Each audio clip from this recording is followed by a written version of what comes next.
Pernahkah kamu terpikir untuk memiliki income tanpa harus bekerja? Pernahkah kamu membayangkan gak akan pernah berpikir lagi tentang kekurangan uang? Pernahkah kamu memikirkan bagaimana rasanya uang datang sendiri tanpa dicari? Uang tidak tumbuh dari pohon, tapi kita dapat mempunyai pohon uang. Apa benar pohon uang itu ada? Di video kali ini kita akan menjawab pertanyaan-pertanyaan itu.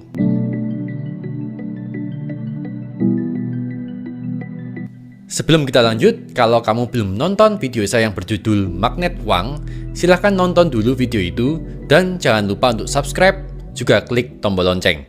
Karena hanya di channel ini kamu akan belajar banyak hal tentang kehidupan tanpa perlu ikut seminar mahal dan yang pasti gratis.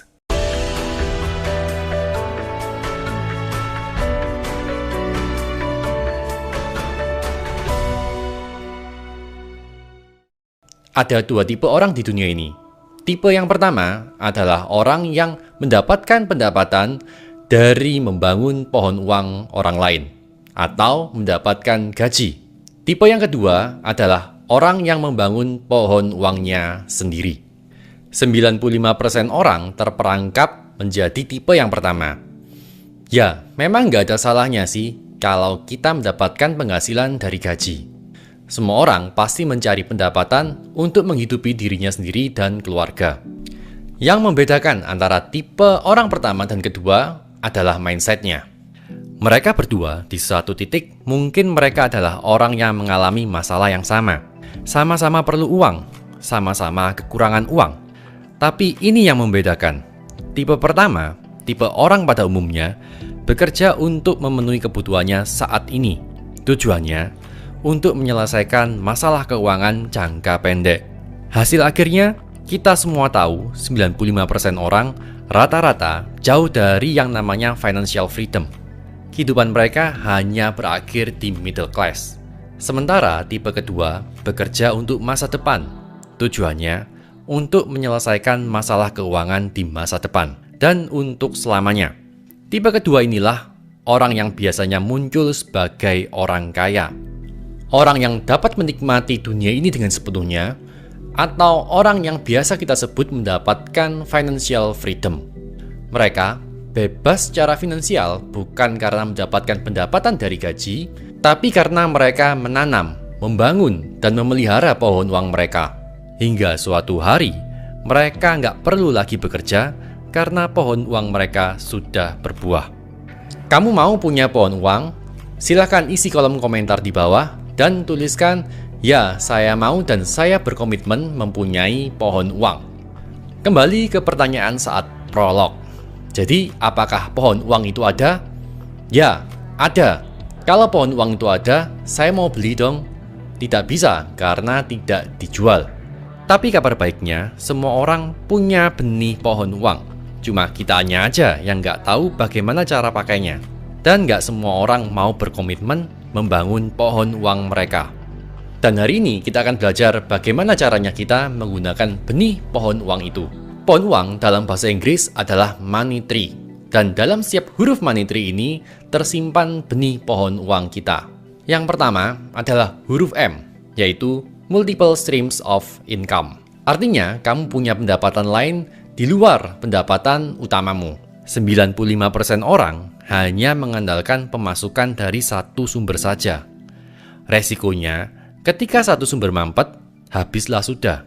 Sementara orang-orang kaya di luar 95% yang tadi pasti punya sumber pendapatan lain di luar pendapatan utama. Sumber pendapatan lain menjamin keamanan kita di saat satu sumber pendapatan kita mampet. Ada beberapa jenis pendapatan yang harus kamu punya. Kalau kamu mau tahu, subscribe dan klik tombol lonceng. Oh, artinya outstanding. Teman-teman mempunyai produk dan jasa yang berkualitas tinggi. Kalau teman-teman punya produk dan jasa yang berkualitas tinggi, orang-orang nggak akan mudah mencari produk substitusinya.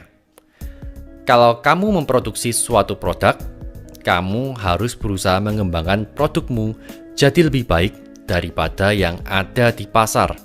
Kalau teman-teman bekerja di bidang jasa, teman-teman harus selalu mengembangkan skill. Karena orang yang punya skill dan kompetensi itu sangat jarang. Selain skill, kamu juga harus punya karakter yang baik, bisa dipercaya untuk mendapat tanggung jawab yang lebih besar. Kalau produk dan jasa teman-teman kualitasnya biasa-biasa saja, teman-teman akan tenggelam dalam kompetisi. Apalagi dalam era digital seperti ini.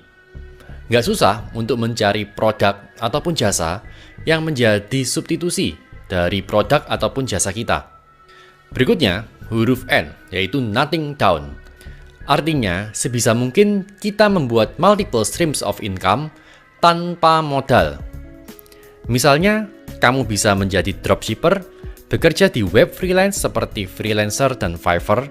Yang paling penting, teman-teman punya skill dan punya kemauan.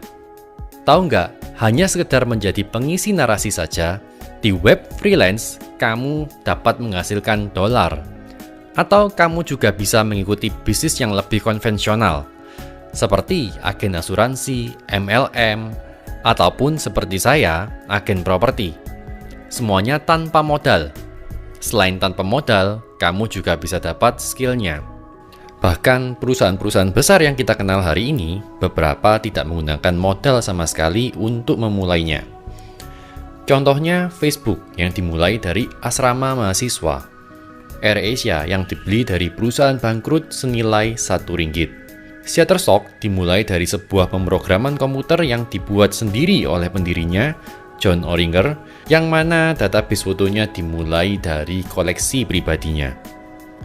Huruf yang berikutnya adalah E, yaitu Employee Resistant. Ini penting, artinya sebisa mungkin usahamu menggunakan sedikit atau tanpa karyawan. Usaha yang padat karyawan akan lebih mudah kolaps apabila terjadi sesuatu yang tidak diinginkan di pasar, seperti resesi, kompetitor yang lebih baik, atau pandemi seperti yang kita rasakan di tahun 2020. Kalau teman-teman masih ingat usaha-usaha nothing down yang saya jelaskan di poin sebelumnya, itu tidak ada yang menggunakan karyawan. Operasional terbesar dari suatu bisnis, selain daripada sewa, adalah gaji karyawan. Dengan menggunakan karyawan yang jauh lebih sedikit, kita bisa menghemat banyak sekali biaya. Selain itu, kita juga terhindar dari karyawan-karyawan yang mempunyai sifat toksik dan mempunyai agenda untuk menghancurkan bisnis kita. Misalkan punya sifat mengadu domba antar anggota tim atau bahkan fraud. Jadi tantangannya adalah mengurangi jumlah karyawan, bisa menggabungkan divisi yang sudah ada, mengeliminasi divisi yang nggak efektif, atau mengganti pekerjaan dengan sistem outsource dan robot yang bisa diotomatisasi. Di Hong Kong, sudah ada sebuah kafe yang karyawannya full robot, tanpa ada orang yang mengawasi. Ini sudah bukan di masa depan lagi, tapi itu di masa sekarang. Dan kini, hampir semua pekerjaan bisa di-outsource, bahkan bisa di-outsource di luar negeri. Yang berikutnya adalah yield. Artinya, produk ataupun jasa kita harus mempunyai omset besar atau mempunyai high profit margin. Salah satu strategi agar kita dapat menghasilkan high profit adalah menjual dengan harga tinggi dan mengurangi biaya. Artinya, teman-teman harus punya produk yang berkualitas tinggi, mampu mengelola brand, hingga brand kita punya true fans, dan program marketing berbiaya rendah dengan hasil maksimal. Yang berikutnya adalah trend and timing. Artinya kita harus selalu melihat tren dan kapan kita harus keluar dan masuk di suatu bisnis. Jangan pernah melawan tren, karena kita pasti akan dilibas habis. Untuk itu, kamu perlu perhatikan beberapa hal ini. Yang pertama adalah produk. Setiap produk ada masa hidupnya. Apalagi bisnis-bisnis yang mudah booming seperti franchise-franchise kekinian. Biasanya sebuah bisnis seperti itu hanya memiliki masa hidup 3-5 tahun saja. Misalnya, dulu pernah booming es krim Korea, kentang goreng dengan bubuk, makaroni, milidi, minuman boba, gelang keseimbangan, Tamagotchi, dan masih banyak lagi. Yang kedua adalah cara membeli. Mungkin produknya sama, tapi mungkin kebiasaan dan cara membeli customer kita sudah berbeda. Contohnya, kebetulan orang tua saya dulu mempunyai sebuah perusahaan roti. Saat pertama kali kami membuat roti, dulu kami pasarkan dengan dititipkan di toko-toko dan menggunakan karyawan untuk berkeliling ke kompleks perumahan. Kemudian lahirlah jaringan minimarket waralaba seperti Indomart dan Alfamart. Kini ada perubahan orang dalam membeli produk. Mereka nggak lagi pergi ke toko kelontong, tapi mereka membeli ke gerai waralaba tadi. Yang pasti sangat berdampak sekali bagi penjualan kami. Banyak toko kelontong tumbang, dan kami pun ikut tumbang. Beberapa tahun kemudian, orang-orang mulai bosan membeli roti di minimarket yang pilihannya hanya itu-itu saja. Kemudian lahirlah toko roti dengan konsep open kitchen. Brand-brand seperti Bread Story dan Jeko mulai bermunculan. Kemudian, orang mulai bosan lagi membeli roti di toko roti open kitchen. Kebanyakan dari brand yang saya sebutkan tadi mulai mengubah tokonya menjadi konsep semi-cafe. Selain itu, orang-orang sekarang juga mulai menyukai membeli produk rumahan yang dipasarkan melalui medsos dengan sistem Open PO. Jadi, kita harus selalu mengamati tren. Kesalahan terbesar seorang wirausaha adalah merasa terlena ketika bisnisnya sudah berjalan. Sampai di suatu titik, ia menyadari model bisnisnya sudah ketinggalan zaman. Yang berikutnya adalah residual. Artinya, produk ataupun jasamu dapat menghasilkan uang tanpa perlu kita harus bekerja lagi. Jadi ada dua jenis pendapatan, yaitu linear income dan residual income. 95% orang hanya mempunyai linear income saja. Pendapatan yang didapatkan dari bekerja keras dan masih harus mengalahkan inflasi, pajak, dan lain-lain. Residual income adalah pendapatan yang kita dapatkan hanya dengan bekerja sekali saja, dan kita dapat mendapatkan hasil tanpa perlu bekerja lagi. Misalnya seperti mendapatkan penghasilan dari bunga deposito, mendapatkan penghasilan dari sewa properti. Seorang penulis buku, penyanyi, pencipta lagu, mereka mendapatkan royalti. Agen asuransi mendapatkan penghasilan dari polis.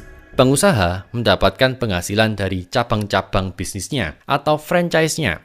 Game developer mendapatkan penghasilan dari penjualan item yang ada dalam gamenya. YouTuber mendapatkan penghasilan dari AdSense, dan lain-lain.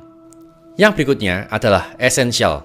Pastikan produk atau jasa teman-teman adalah produk dan jasa yang dicari oleh orang.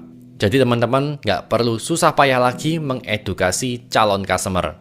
Dan E yang terakhir adalah enthusiasm atau antusiasme. Seperti yang Winston Churchill katakan, sukses terdiri dari kegagalan demi kegagalan lain tanpa kehilangan rasa antusias. Kegagalan itu normal. Dari kegagalan, kita belajar. Justru, orang yang nggak pernah gagal adalah orang yang nggak akan pernah bisa berhasil karena ia tidak pernah mencoba. Jadi, apapun yang terjadi, teman-teman jangan sampai kehilangan antusiasme, jangan sampai kehilangan semangat, karena antusiasme dan semangat itu adalah nutrisi untuk benih-benih pohon uang kita, supaya pohon uang kita dapat bertumbuh. Untuk dapat menerapkan formula Money Tree secara sepenuhnya, teman-teman harus mulai berpikir seperti seorang wirausaha, bukan seperti seorang karyawan.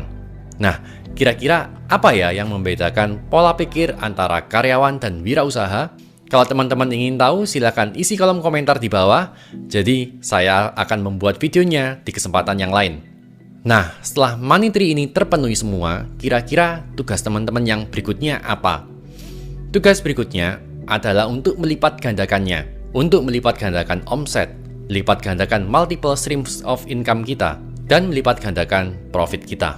Jadi teman-teman nantinya nggak hanya punya pohon uang, tapi juga punya perkebunan uang yang siap dipanen kapanpun juga dan bisa diwariskan. Giveaway barang itu sesuatu yang sudah biasa. Nah, kali ini saya akan mengajak teman-teman untuk melakukan sebuah giveaway. Tapi kita tidak akan memberikan barang, kita akan memberikan sesuatu, yaitu ilmu yang bisa mengubah kehidupan orang lain. Untuk itu saya dorong teman-teman untuk melakukan giveaway. Caranya hanya dengan share video ini sebanyak-banyaknya ke teman-teman kalian. Saya Angga Ninata, sampai jumpa di video yang lain.